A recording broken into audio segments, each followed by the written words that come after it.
Luca, como é que está a expectativa? A imprensa vai ou não poder perguntar? Tem uma duração essa entrevista? Quais os bastidores que você já conseguiu coletar?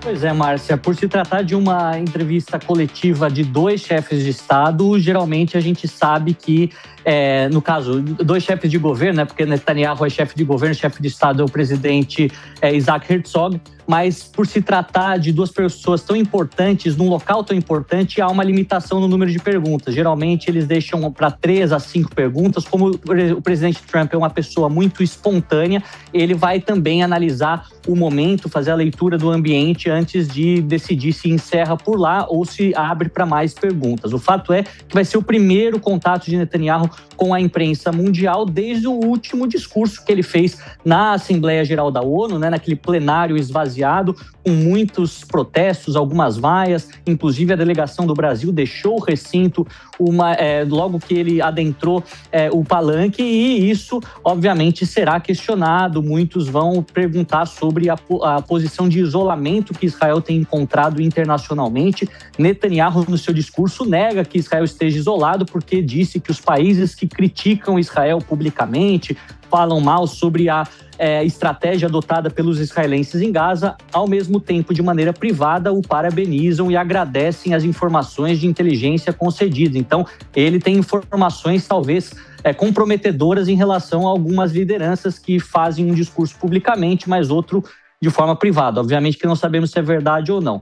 Outra questão que será abordada com certeza, e a gente está de olho nessas respostas, porque devem ser as mais esperadas em relação ao futuro de Gaza. A gente sabe que essa guerra, logo mais no dia 8 de outubro, né, um dia depois do atentado, que foi dia 8 de outubro de 23, 8 de outubro agora de 2025, 2 anos de guerra, 90% até mais, alguns calculam, da faixa de Gaza, né, das várias cidades foram destruídas.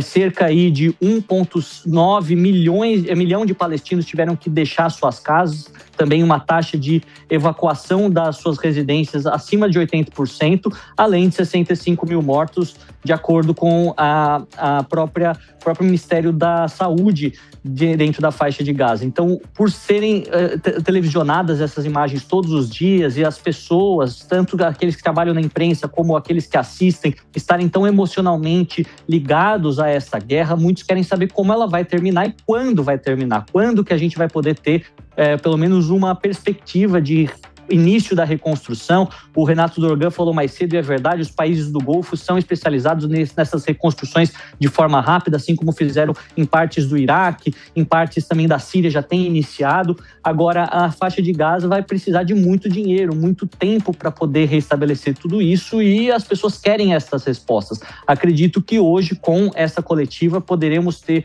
uma noção de qual caminho isso tomará e se de fato será uma administração estrangeira dentro da faixa de Gaza, como sugere o presidente Donald Trump. Inclusive, fontes disseram na última sexta-feira, e aqui já até antecipo a minha próxima entrada, falando que o ex-primeiro-ministro do Reino Unido, Tony Blair, pode ser uma espécie de governador temporário, interino da Palestina durante os próximos 4 anos, para não só supervisionar a reconstrução física da faixa de Gaza, mas a reconstrução institucional, onde grupos terroristas, fundamentalistas e que não aceitam a coexistência com Israel seriam deixados de lado e tentariam, pelo menos, criar uma nação mais moderna possível. Alguns utilizam o exemplo do próprio Timor-Leste, que também teve um governo de transição naquele momento pelo Sérgio Vieira de Mello, diplomata brasileiro, que até era cotado na época para ser secretário-geral da ONU. No começo dos anos 2000, conseguiu fazer a transição de um país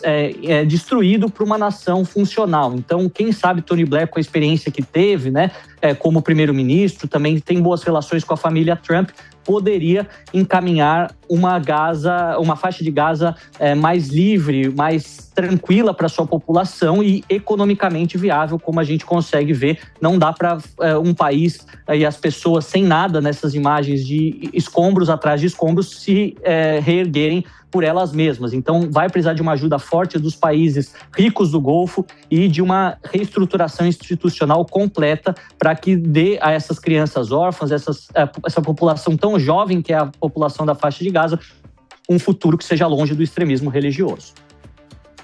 Luca, a gente segue então com você. Já já voltamos ao vivo com essa entrevista, com essa declaração aos jornalistas após o encontro que está acontecendo neste momento. A qualquer momento voltamos a conversar então.